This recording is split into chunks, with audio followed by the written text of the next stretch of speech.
Bonjour, dans cette vidéo, il sera question d'Asmodée, le gardien du trésor du temple de Jérusalem. Sa statue se trouve justement à l'entrée de l'église de Rennes-le-Château. Comme vous pouvez le constater, il plie littéralement sous le poids du bénitier et des 4 anges qui sont au-dessus de lui.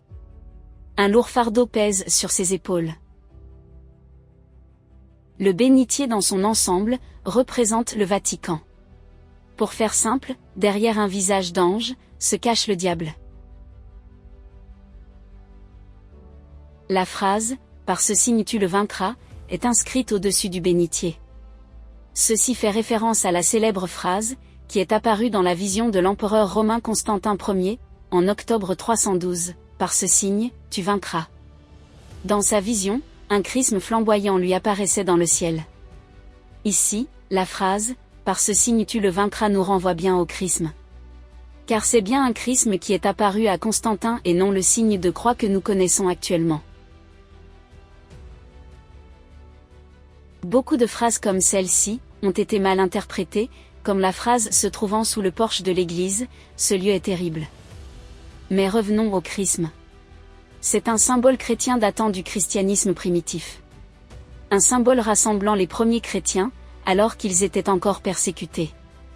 Il est formé des 2 lettres grecques superposées qui, héros, signifiant Jésus-Christ. Un point se doit d'être éclairci avant d'aller plus loin. Béranger Saunière, après ses découvertes, celui-ci, entre autres, voulait revenir au christianisme primitif, rejetant le dogme de la religion catholique romaine, dans son entièreté. On peut aussi le voir chez l'abbé Henri Boudet. Le titre de son livre, La vraie langue celtique, n'est pas rigoureusement exact. Il faut lire La vraie religion catholique. D'ailleurs, dans son œuvre, il n'y a aucune référence à des passages du Nouveau Testament. Il se trouve un chrisme dans l'église de Rennes-le-Château. Jésus pointant du doigt ce symbole, au-dessus de la chaire. La chaire de l'église n'est autre qu'une représentation de la coupe du Graal. Notez le jeu de mots encore ici, chair et Graal. Car comme je vous l'ai déjà dit dans d'autres vidéos, le Graal n'est autre que le corps du Christ. Mais chut, ce n'est pas possible, selon le dogme de la religion catholique romaine. Donc parlons de Graal.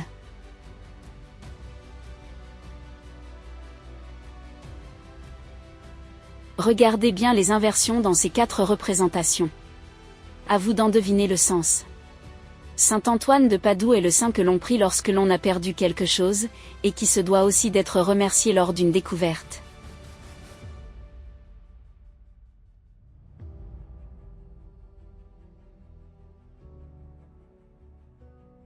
Pour faire simple, le Vatican cherche en vain le Graal, alors que Béranger Saunière a quant à lui, découvert le tombeau de Jésus.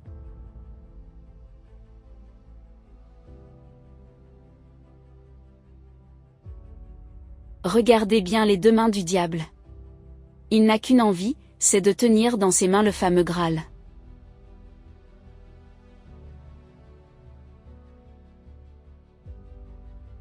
Il garde sous son aile, en plus du trésor de Salomon, le tombeau de Jésus. Une inscription hébraïque, mentionnant le nom de Jésus est inscrite dans son aile gauche. Le bénitier, dans son ensemble, est une représentation du tableau de la croix. Encore un jeu de mots, par le signe de la croix. Les lettres B et S, pouvant représenter Béranger Saunière, s'identifiant au personnage de Saint Michel, terrassant le dragon. Ce tableau se trouve au niveau du plafond de l'église Saint-Sulpice. On peut penser aussi à une personne descendant par une corde, dans une cavité, telle une gueule infernale. Notez, le corps gisant au premier plan sur la toile en bas à droite. L'ermitage de Galamus se compose d'une grotte, où se trouve une source à baptême. Le lieu a été étendu en 1782, avec la grotte-chapelle, construite suite au miracle de la Suette. Les habitants de Saint-Paul-de-Fenouillet furent touchés par une épidémie de Suette, et vinrent à l'ermitage de Galamus pour y être sauvés. Ce miracle est représenté dans l'église de Rennes-le-Château, par la grande fresque. Il existe aussi à Galamus, un Avenne, appelé la gueule infernale. Voici son histoire.